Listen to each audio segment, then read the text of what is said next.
భూములు ఇప్పించడమే మా బాధ్యత. ఇల్లు లేని వాళ్ళకు ఇల్లు ఇప్పించడమే బాధ్యత. అలాగే ఇవాళ వైద్యం లేని వాడలకు వైద్యాలు ఇప్పించడమే బాధ్యత. అలాగే ఉచిత విద్య లేని ఇంగ్లీష్ మీడియం లేని స్కూళ్లను పెట్టించే బాధ్యత తీసుకుంటాం గ్రేటర్ హైదరాబాద్ లో. ఈ గ్రేటర్ హైదరాబాద్ లక్ష్యంగా ఇవాళ మా ఉద్యమ కార్యాచరణ ఉంటుంది. సో గ్రేటర్ హైదరాబాద్ లో మేము ఎట్టి పరిస్థితిలో ఇవాళ దాదాపు 2 కోట్ల జనాభా ఉంటే మేమే 1.5 కోటికి పైగా ఉన్నాం. ఈ 1.5 కోటికి పైగా ఉన్న ఈ జనాభా హైదరాబాద్ వెళ్ళాలా, లేకపోతే అఫ్టాలకు 10-20 లక్షల మంది ఉన్న జనాభా హైదరాబాద్ వెళ్ళాలా? ఎవరు వెళ్ళాలి? ఈ మొత్తం ఈ దక్కన్ పీఠభూమి, ఈ దక్కని ప్రాంతాన్ని ఎవరు వెళ్ళాలి? ఖచ్చితంగా ఆ దిశగా ఉద్యమ కార్యాచరణ ఉంటది. అందుకే రానున్న రోజుల్లో ఈ నాలుగులకి వాళ్ళ ఎవరైతే ఢిల్లీ ఉత్తరాది వాళ్ళు వచ్చారో వాళ్ళ మా వ్యాపారాలు దోపిడీ చేస్తున్నారు, మా ఉద్యోగాలు దోపిడీ చేస్తున్నారు, మా భూమిని దోపిడీ చేస్తున్నారు, మా నిధులను దోపిడీ చేస్తున్నారు. ఇలా మీరు చూడండి, మనం హైదరాబాద్ తెలంగాణ 1 రూపాయి కేంద్రాన్ని కడితే మనకు ఉల్టా వాళ్ళు ఇచ్చేది 40 పైసలు మాత్రమే. అదే ఉత్తరప్రదేశ్ వాళ్ళు 1 రూపాయి కడితే వాళ్ళకి 7 రూపాయలు, దాదాపుగా 7 రూపాయలు వస్తున్నాయి, 7 రూపాయలు 20 పైసలు వస్తున్నాయి. అదే బీహార్ కడితే 9 రూపాయలు 60 పైసలు వస్తున్నాయి. 1 రూపాయి వాళ్ళకి కడితే 9 రూపాయలు 60 పైసలు వాళ్ళకి వస్తున్నాయి. తమిళనాడు కానీ మనకు వచ్చేది 20 పైసలు, 40 పైసలు, 60 పైసలు మాత్రమే. 1 రూపాయి కడితే రిటర్న్ 20 పైసలు, 40 పైసలు, 60 పైసలు. 1 రూపాయికి రూపాయి కూడా వస్తలేదు మనకు రిటర్న్. కేంద్రము అంటాడు, కిషన్ రెడ్డి అంటాడు, మేము 10 లక్షల కోట్లు అంటే 10 లక్షల కోట్లు ఇచ్చుడు కాదు బాయ్, మా 20 లక్షల కోట్లు దొబ్బినావు తెలంగాణ. మేము 20 లక్షల కోట్లు పన్ను పడితే మా పన్నులో సగం పన్ను కూడా ఇవ్వలే మీరు, మా పైసల్లో సగం పైసలు కూడా ఇవ్వలే మీరు. మరి ఇచ్చిందని చెప్పి మాట్లాడుతున్నారు, మాకు మా తెలంగాణకు ఏదో ఉరగబెట్టినామని మాట్లాడుతున్నావు కిషన్ రెడ్డి. మాకు మీరు సగం కూడా, మేము కట్టిన దాంట్లో సగం డబ్బు కూడా మాకు కట్టలేదు. కాబట్టి ఇవాళ కిషన్ రెడ్డి 10 లక్షల కోట్లు తెలంగాణకు కట్టినంత అబద్ధం. మేము 20 లక్షల కోట్లు మీకు పన్నులు చెల్లిస్తే మాకు ఉల్టా మాకు 10 లక్షల కోట్లు మాత్రమే కేటాయించారు. ఇంకా మాకు రావాల్సిన 10 లక్షల కోట్లు రావాలి. ఇంకా ఉల్టా మీరు సెంట్రల్ గవర్నమెంట్ ఇవ్వాల్సింది పోయి మా పన్నులు, మేము కట్టిన పన్నులే మాకు ఇస్తలేరు. ఇవాళ మాకు సుప్రీంకోర్టు బెంచ్ ఇవ్వలేదు ఇంతవరకు మీరు. మాకు హైదరాబాద్ దేశానికి 2వ చేయలేదు. మాకు ఇవాళ ద్రవిడ డెవలప్మెంట్ కౌన్సిల్ ఏర్పాటు చేయలేదు మీరు, దానికి బడ్జెట్ ఇవ్వలేదు మీరు. దానికి మాకు ఇవాళ ఏది పోలవరంకి జాతీయ హోదా ఇవ్వలేదు, కాళేశ్వరానికి జాతీయ హోదా ఇవ్వలేదు, మాకు ఖమ్మంలో ఉక్కు కర్మాగారం ఏర్పాటు చేయలేదు. ఇట్లా చెప్పుకుంటూ పోతే ఉమ్మడి ఆంధ్రప్రదేశ్ చూపించిన తర్వాత ఒక్క విభజన హామీని నెరవేర్చని కిషన్ రెడ్డి నీ ప్రభుత్వము అటు వర్గీకరణ చట్టం చేయలేదు. మాదిగలు 30 ఏళ్ళు కొట్లాడితే మీకు ఓట్లేస్తే వాళ్ళకి వర్గీకరణ చేసి మీరు పార్లమెంట్ లో చట్టం తెచ్చిరా.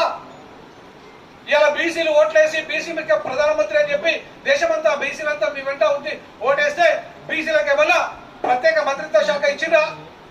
వాళ్ళకి ఏమన్నా రాజ్యాంగం రిజర్వేషన్ పెంచిండ్రా మీరు? లేకపోతే వాళ్ళకి ప్రత్యేకంగా ఇలా రాజకీయ రిజర్వేషన్లు ఇచ్చిండ్రా? వాళ్ళకి బడ్జెట్ పెంచిండ్రా మీరు? ఇవేమి చేయకుండా బీసీ ప్రధానమంత్రి అని చెప్పుకున్నంత మాత్రాన బీసీలకు వదలబెట్టింది ఏమున్నది? కాబట్టి ఇవాళ ఏ రకంగా చూసినా అటు బీజేపీ కానీ ఇటు కాంగ్రెస్ కానీ ఉత్తరాది పార్టీలు ఈ దక్షిణాదికి నాశనం చేసిన పార్టీలే. ఇక్కడ ప్రాంతీయ పార్టీలను క్లోజ్ చేసిన పార్టీలే, క్లోజ్ చేసింది అక్కడ ప్రాంతీయ పార్టీలను. అలాగే తమిళనాడులో పోయి ఏ నియమికను క్లోజ్ చేసింది అక్కడ. ఆడికి వస్తే మళ్ళీ ఇక్కడికి వచ్చి ఇవాళ చంద్రబాబుతో పొత్తు పెట్టుకొని రేపు చంద్రబాబు క్లోజ్ చేసే ప్రోగ్రామ్ ఉంది అక్కడ. ఇవాళ ఇక్కడ బీఆర్ఎస్ ను కూడా క్లోజ్ చేసే ప్రోగ్రామ్ పెట్టింది. అంటే ఎక్కడ పోతే అక్కడ ప్రాంతీయ పార్టీలను, ఎక్కడ ఎదిగితే అక్కడ దక్షిణాదిలో ఉన్న ప్రాంతీయ పార్టీలు ముఖ్యంగా అన్నింటినీ క్లోజ్ చేసి పడేసి, ఆ క్లోజ్ చేసి పడేస్తూ ఇవాళ బీజేపీ ఉండాలా, కాంగ్రెస్ ఉండాలా? అరే మీరు ఎవరు ఉండదో ప్రాంతీయ పార్టీలే ఉండాలి. ఇక్కడ ప్రాంతీయ పార్టీలు ఏలాలి. మేము రానున్న రోజుల్లో డిఎంకేతో కలిసి పనిచేస్తాం, దక్షిణాది పార్టీలతో కలిసి పనిచేస్తాం. అన్ని దక్షిణాదిలో ఉన్న ప్రాంతీయ పార్టీలు అన్నింటినీ ఒక ప్లాట్ఫామ్ మీద తీసుకొస్తాం, వాళ్ళతో కలిసి ఐక్య ఉద్యమాలు చేస్తాం.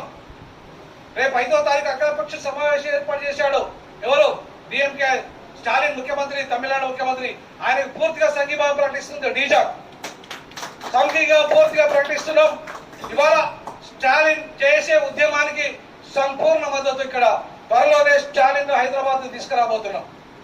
త్వరలోనే ఏప్రిల్లో దక్షిణాది లీడర్షిప్ ఒక సదస్సు పెట్టబోతున్నాం. దానికి ముఖ్య అతిథిగా స్టాలిన్ రాబోతున్నాడు. లేదా స్టాలిన్ కొడుకు ఆయన ఉదయనిధి స్టాలిన్ అయినా కూడా దానికి ముఖ్య అతిథిగా వచ్చే అవకాశం ఉంది. సో కాబట్టి రానున్న రోజుల్లో దక్షిణాది జాయింట్ యాక్షన్ కమిటీ చాలా కీలక భూమిక పోషిస్తుంది. ఈ జాగ్రత్తలైతే తెలంగాణ జాయింట్ యాక్షన్ కమిటీ ఎట్లయితే ఉద్యమాన్ని బలోపేతం చేసి అన్ని వర్గాలను కూడుకొని అన్ని వర్గాలను కలుపుకొని సబ్బండ వర్గాలతో ఉద్యమం చేసిందో అట్లనే సబ్బండ వర్గాలతో ఉద్యమం చేస్తాం. మేము సెకండ్ క్యాపిటల్ సాధిస్తాం, సుప్రీంకోర్టు బెంచ్ సాధిస్తాం, దక్షిణాదికి రావాల్సిన అన్ని హక్కులను సాధిస్తాం. అది సాధించడమే మా ధ్యేయం. ఆ దిశగా పనిచేయడం కోసమే ఇలా నార్త్ ఇండియా వాళ్ళు ఎవరైతే వచ్చి మన మీద ఆధిపత్యం చేస్తున్నారో వాళ్ళంతా మీ రాష్ట్రాలకు పోండి, మీ పెద్ద రాష్ట్రాలు. ఉత్తరప్రదేశ్ అనేది ఇవాళ మొత్తం దక్షిణాది రాష్ట్రాల జనాభా అన్ని కలిపితే ఒక ఉత్తరప్రదేశ్ జనాభాతో సమానం. ఒక ఉత్తరప్రదేశ్ కు 39,000 కోట్ల రూపాయలు ప్రభుత్వము మొన్న బడ్జెట్ లో కేటాయిస్తే మొత్తంగా దక్షిణాదిలో ఉన్న అన్ని రాష్ట్రాలు కలిపి ఉన్న మన మొత్తం రాష్ట్రాలు కలిపి కేటాయించిన పరిస్థితి. అంటే ఇవాళ మనం ఎంత దౌర్భాగ్యంగా వెనుకబడి ఉన్నామంటే ఇవాళ ఒక ఉత్తరప్రదేశ్ కు వచ్చే నిధులన్నీ మొత్తం దక్షిణాదిలో ఉన్న అన్ని రాష్ట్రాలు కలుపుతారు కూడా రావడం లేదు. ఇవాళ ఒక్క నార్థన్ రైల్వేస్ కి ఇవాళ 39,000 కోట్ల రూపాయలు కేటాయించింది మొన్న బడ్జెట్ లో. మొత్తం దక్షిణాదిలో ఉన్న అన్ని రైల్వేస్ కలిపితే 12,000 కోట్ల రూపాయల బడ్జెట్ కేటాయించింది. అంటే మీ ఉత్తరాది వాళ్ళకు 39,000 కోట్ల రూపాయలతో మాకు 12,000 కోట్ల. అంటే దక్షిణాది వాళ్ళు అంత పాపం చేస్తారా? అరే మొత్తం 60% పన్నులు చెల్లిస్తుంది మేము. ఈ దేశంలో 60% పన్నులు చెల్లిస్తుంది దక్షిణాది రాష్ట్రాలు. కేవలం ఉత్తరాది రాష్ట్రాలు చెల్లిస్తున్న పన్ను 40%. మరి 60% పన్నులు చెల్లించడానికి ఎక్కువ లాభం జరగాల లేదా 40% పన్నులు చెల్లించడానికి కావాలా? నువ్వు అంత పెద్ద జనాభా ఉన్న మీరు 40% పనులే కనుకుంటే మేము 2/3 మీరు 1/3 మెజార్టీ లేవు. మేము ఇక్కడ మాకు 130 ఎంపీలు మాత్రమే మేముంటే మిగతా అన్ని కూడా మీయే కదా. మీరందరూ కలిపితే 40% వాటా పన్నులు కడుతుంటే 60% ఈ దేశాన్ని కాపాడుతుంది మేము. ఈ దేశ బడ్జెట్ ని కాపాడుతుంది మేము. ఈ దేశ ద్రవ్యోల్బణం కాపాడుతుంది మేము. ఈ దేశ డెవలప్మెంట్ చేస్తుంది మేము. కానీ మాకు తిరిగి మీరు చెల్లిస్తుంది ఏముంది? మీకు కేవలం మీ 3 రాష్ట్రాలలో 303 సీట్లు వచ్చినాయి. మీకు ఎంపీ సీట్లు 303 సీట్లు వచ్చినాయి. మీకు కేవలం 3 4 రాష్ట్రాలు కలిపాయి. అంటే అంత పెద్ద రాష్ట్రం 80 సీట్లు మీ ఉంటే మా ఇప్పటి మొన్నటిదాకా 42 సీట్లు ఉండే ఉమ్మడి ఆంధ్రప్రదేశ్. మీరు దాన్ని మా తెలంగాణ పేరుతో విభజించారు. ఇప్పుడు మా 17కి వచ్చినాయి తెలంగాణ, వాళ్ళ 25 పోయినాయి. మరి మీ 80 సీట్లను ఎందుకు విభజించలేవు? యూపీని 4 రాష్ట్రాలు చేయమని చెప్పి ఆ రోజు అసెంబ్లీ తీర్మానం చేసిన మాయావతి గారు, మరి ఇవాళ మీరు ఎందుకు యూపీని విభజించకుండా అక్కడ 4 రాష్ట్రాలు బుందేల్ఖండ్ ఉద్యమం ఉంది, అక్కడ హరిత ప్రదేశ్ ఉద్యమం ఉంది, అక్కడ మనకంటే 150 సంవత్సరాల కంటే ముందే ఉద్యమాలు పుట్టినాయి అక్కడ ప్రత్యేక రాష్ట్ర ఉద్యమాలు. మరి మీరు ఎందుకు ఈ ఉత్తరప్రదేశ్ విభజించలేదు? ఆంధ్రప్రదేశ్ మాత్రమే తెలంగాణ పేరుతో విభజించారు మీరు. అంటే మీ రాష్ట్రం పెద్దగా ఉండాలి, మీరు ఎప్పుడు ప్రధానమంత్రి కావాలి. 15 మంది ప్రధానమంత్రులు అయితే ఇవాళ కేవలం 2 మాత్రమే దక్షిణాది వాళ్ళైన.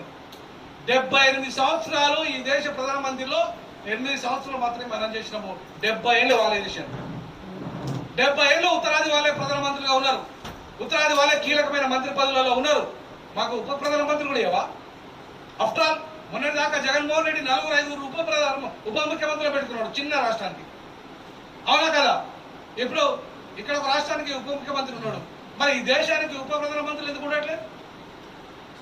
ఒక దక్షిణాదికి, ఒక ఈశాన్య రాష్ట్రాలకు, ఒక మధ్య భారతదేశానికి, ఒక ఉత్తర భారతదేశానికి ఎందుకు ఉప ప్రధానమంత్రులు పెట్టట్లేదు? మీరు ఆ హోదా ఎందుకు ఇవ్వట్లేదు? అంటే మీ ఆధిపత్యం ఒక్కడే సింగిల్ మ్యాన్ పార్పర్ వేయాలా? ఒక నరేంద్ర మోడీ ఒక్కడేనా? ఆయన ఒక్కడు మాత్రం చేతులు రూపాలా? అంటే ఆయన ఒక్కదా ఈ దేశం? ఆయన ఒక్కదా ఈ దేశం? ఆయన ఒక్కడు ఓటేస్తే ప్రధానమంత్రి అవుతుండా? ఈ దేశంలో 145 కోట్ల మంది ప్రజలు ఓట్లేస్తే నరేంద్ర మోడీ ప్రధానమంత్రి అవుతుండు. ఆయన బాబు జాగిరా ఈ దేశం ఏమన్నా? ప్రశ్నించేవాడు లేక నియంతృత్వం వైపు తీసుకుపోయి ఒకే దేశము, ఒకే ఎన్నిక, ఒకే భాష, ఒకే మతము, ఒకే కులము, ఒకే ప్రాంతం ఆధిపత్యం చేస్తూ ఈ దేశాన్ని సర్వనాశనం చేస్తున్నావు. ఈ రాజ్యాంగాన్ని సర్వనాశనం చేస్తున్నావు. ఈ ప్రాంతాన్ని ప్రజల్ని దోపిడీ చేస్తూ ఇవాళ మా మీద ఆధిపత్యం చేస్తున్నావు. ఉత్తరాది ఆగడాలను ఇక మేము సహించేది లేదు. రానున్న రోజుల్లో తెలంగాణ కోసం ఎట్లయితే సబ్బండ వర్గాల ఉద్యమం లక్షలాది మంది, కోట్లాది మంది కదిలొచ్చిరో, ఇవాళ దక్షిణాది హక్కుల కోసం, ఆత్మగౌరవం కోసం లక్షలాది మందిని కదిలిస్తాం. ఉస్మానియా యూనివర్సిటీ కేంద్రంగా త్వరలో విద్యార్థి గర్జన, దక్షిణాది విద్యార్థి గర్జన కూడా ఏర్పాటు చేయబోతున్నాం. దక్షిణాది విద్యార్థి గర్జన త్వరలోనే ఉస్మానియా యూనివర్సిటీ కేంద్రంలో రాబోతుంది. ఖచ్చితంగా ఉస్మానియా గలం విప్పబోతున్నది. ఉస్మానియా యూనివర్సిటీ కదిలిందంటే ఈ తెలంగాణలో అప్పుడు ఉచ్చ ఒప్పించడం ఆంధ్రలో ఉత్తరాది వాళ్ళని అంత మాకు చేత కదా, దాన్ని తరిమేస్తే పోయిండ్రు ఆంధ్రలో. మరి వాళ్ళ ఉత్తరాది వాళ్ళని పంపే చేత కదా మాకు, మా ఉద్యమానికి ఆ సత్తా మాకు లేదా? ఖచ్చితంగా ఉన్నది. ఇవాళ అడుగడుగున ఉత్తరాది వాళ్ళే మొత్తం వాళ్ళే. ఇప్పుడు మన బంగారం ఇసుకపోయి వాళ్ళకి కుదబెట్టాలి. వాళ్ళ బంగారం షాపులు వాళ్ళే, ఇవాళ స్వీట్ షాపులు వాళ్ళే, మొత్తం ఈ కరెంట్ షాపులు వాళ్ళే. ప్రతిదీ కూడా చివరికి ఉస్మానియా తెలంగాణ ఉద్యమ కేంద్రంలో కూడా చిన్న ఫ్యాన్ కొనాలన్నా కూడా ఉత్తరాది వాడే కాంట్రాక్టర్, ఉత్తరాది వాడే కాంట్రాక్టర్ అక్కడ. మరి తెలంగాణ తెచ్చుకునేది ఎందుకు రేవంత్ రెడ్డి, కేసీఆర్ తెలంగాణ తెచ్చుకునేది ఎందుకు? ఉత్తరాది వాళ్ళకి అప్పచెప్పడానిక, అలా బానిసలు కావడానిక? కాబట్టి ఇవాళ తిరుగుబాటు మొదలైంది. భువనగిరిలో తిరుగుబాటు వాళ్ళ మార్వాడుల మీద స్టార్ట్ అయింది, కర్నూలులో స్టార్ట్ అయింది, తమిళనాడులో అయితే ఎప్పుడో స్టార్ట్ అయిపోయింది. కాబట్టి ఇక్కడ హైదరాబాద్ లో స్టార్ట్ కావాలి. ఇవాళ మేము హిందీకి వ్యతిరేకంగా హిందీ స్థానంలో ఉర్దూ కావాలి. త్రిభాషా సూత్రం వస్తే మాకు ఇంగ్లీషు మొదటి భాషగా ఉండాలి, రెండో భాష తెలుగు, మూడో భాషగా ఉర్దూ ఉండాలి. అంతేగాని మేము హిందీని ఒప్పుకోం, హిందీని ఎట్టి పరిస్థితుల్లో ఒప్పుకోం. తెలంగాణలో హిందీ బలవంతంగా రుద్దుతానంటే ఒప్పుకునే ప్రశ్నే లేదు. రేపంతా కేంద్ర ప్రభుత్వ ఉద్యోగులందరితో కూడా పెద్ద ఎత్తున ధర్నా చేపిస్తాం, పెద్ద ఎత్తున ఉద్యమాన్ని కదిలిస్తాం. ఖచ్చితంగా రానున్న రోజుల్లో హైదరాబాదు ఏదైతే డక్కని క్యాపిటల్, ఇవాళ దేశ రాజధాని ఇది హైదరాబాద్. ఒకప్పుడు ఈ దేశం ఒక దేశమే సపరేట్ గా ఉండే. అంటే నిజాం కాలంలోనే మూలికి ఉద్యమం వచ్చింది. ఎందుకు 1910లో వచ్చింది. 1910లో మూలికి ఉద్యమం ఈ ఉత్తరాది వారు వెళ్ళిపోమని వచ్చింది. కానీ ఆ ఉత్తరాది వాళ్ళ ఉద్యమాన్ని కాస్త ఆంధ్రలో వైపు తిప్పిండ్రు. అసలు ఆంధ్రలో వచ్చింది ఎప్పుడు? 56లో వచ్చింది మన దగ్గరికి. కానీ వీళ్ళు ఎప్పుడు వచ్చారు? ఉత్తరాది వాళ్ళు 18వ శతాబ్దంలోనే ఉత్తరాది వాళ్ళు వచ్చారు ఇక్కడికి. ఒక 100 ఏళ్ల క్రితమే తార్నాకలో 100 ఏళ్ల క్రితమే ఇవాళ అక్కడ ఏదైతే పెట్రోల్ పంపులు ఉన్నాయో మార్వాడిలై, 2 మార్వాడిలై 100 ఏళ్ల క్రితం వచ్చిన వాళ్ళు. హైదరాబాద్ నడిపొడ్డు, ఉస్మానియా నడిపొడ్డున 2 పెట్రోల్ పంపులు వాళ్ళే. మొత్తం ఇక్కడ నడిపొడ్డున బంకులు వాళ్ళే, బిజినెస్ వాళ్ళే, జ్యువెలరీస్ వాళ్ళే. మరి మనం ఎప్పుడు వ్యాపారం చేద్దాం? మన వరకు ఎప్పుడు ఉన్న పాపం అంతో ఎంతో ముస్లింలు అక్కడ వ్యాపారం చేస్తే ముస్లింల దగ్గర కొనద్దు అని చెప్పేసి అంటాడు రాజాసింగ్. అరే నీ అయ్యా జాగిరాలేదు ఏమన్నా, నువ్వు దెంగయాలి ఇక్కడికి వెళ్ళి ఉత్తర భారతదేశం అని నువ్వు రాజాసింగ్ అక్కడికి వెళ్ళిపోవాలంటున్నా. మేము రాజాసింగ్ ఇక్కడ పోటీ చేయడానికి వీలేదు. రానున్న రోజుల్లో 100కు 200% రాజాసింగ్ మీద పోటీ చేసి ఓడిస్తాం, పోటీ చేసి ఓడిస్తాం. స్థానిక బీసీని నిలబెడతాం అక్కడ రాజాసింగ్ మీద. ఖచ్చితంగా స్థానిక బీసీని నిలబెట్టి ఓడించి తీర్థమాలంగా చూడండి. కాబట్టి ఇవాళ ఆశా మహేష్ గా మేము 3 లక్షల ఉద్యమం వదిలిపెట్టాలి. ఉద్యమంలోకి 12 ఏళ్ల సర్వీస్ వదిలిపెట్టిన నేను, 12 ఏళ్ల ఉద్యోగాన్ని వదిలిపెట్టిన, 3 లక్షల ఉద్యోగం డీన్ పోస్ట్ వదిలిపెట్టిన, ప్రొఫెసర్ పోస్ట్ వదిలిపెట్టిన ఆశా మహేష్ గా ఏదో మా కోదండరామరెడ్డి అయితే రిటైర్మెంట్ దాకా ఉండి ఉద్యమం చేసిండు ఆయన. మాదట్లా కాదు, మా మాట మేమట్లా కాదు. రెడ్డి లెక్క మోసం చేయం. మేము నిజాయితీ పరులం, దళితులం కోసం ఆలోచిస్తాం. మా బాబాసాహెబ్ అంబేద్కర్ మార్గదర్శకంలో మేము పనిచేస్తాం. మేము ఒక్క రక్తపు చుట్టూ బొక్క లేకుండా, చుట్టూ ఒక రక్తపు బొట్టు కాలకుండా ఇలా మేము ఉద్యమం చేయాలనుకున్నాం. ఇలా గాంధీ మార్గంలో మేము పిలిపిస్తున్నాం. మొత్తం ఉత్తరాది వాళ్ళ వస్తువులన్నీ బహిష్కరించండి, ఎవరు కొనద్దు. దక్షిణాది వాళ్ళు ఎవరు కూడా ఉత్తరాది వాళ్ళ వస్తువులు ఏవి కొనద్దు. వాళ్ళంతా దొంగ వ్యాపారం చేస్తున్నారు, వాళ్ళంతా దొంగలు, వాళ్ళంతా దొంగ వ్యాపారం చేస్తున్నారు. జీరో మాల్ వాళ్ళు చేస్తున్నంత జీరో మాల్, అమ్ముతున్నంత జీరో మాల్. వాళ్ళు ఎక్కడ కూడా ట్యాక్సులు కడతలేరు. ఇవాళ ఇట్లాంటి దుర్మార్గాలు చేస్తున్న వాళ్ళని ఇవాళ మనం ఇక్కడ ఎందుకు సహించాలి? పన్నులు పడుతుంది మా వాళ్ళు, మందు తాగుతున్నది మా వాళ్ళు, మా వాళ్ళే కదా పన్నులు పడుతుంది, తెలంగాణలో కదా హైయెస్ట్ మందు తాగిందే. తాగుతున్నది ఎవరు? అవునా భయ్, నిజమే కదా. ఇప్పుడు ఒక్క పండుగ వస్తే 1000 కోట్లు మందు తాగుతున్నాం మనం. ఒక పండుగ వచ్చి ఒక్క పండుగకే 1000 కోట్లు తాగుతున్నాం అంటే ఎంత పన్ను కడుతున్నాం మనం? ఒక్క పండుగ రోజే దగ్గర ప్రభుత్వాలకు మనం 100-200 కోట్ల పన్ను కడతాం అంటే మిగతా రోజులకి కడుతున్నారు లెక్క చెప్పండి. కాబట్టి ఇవాళ ఇంత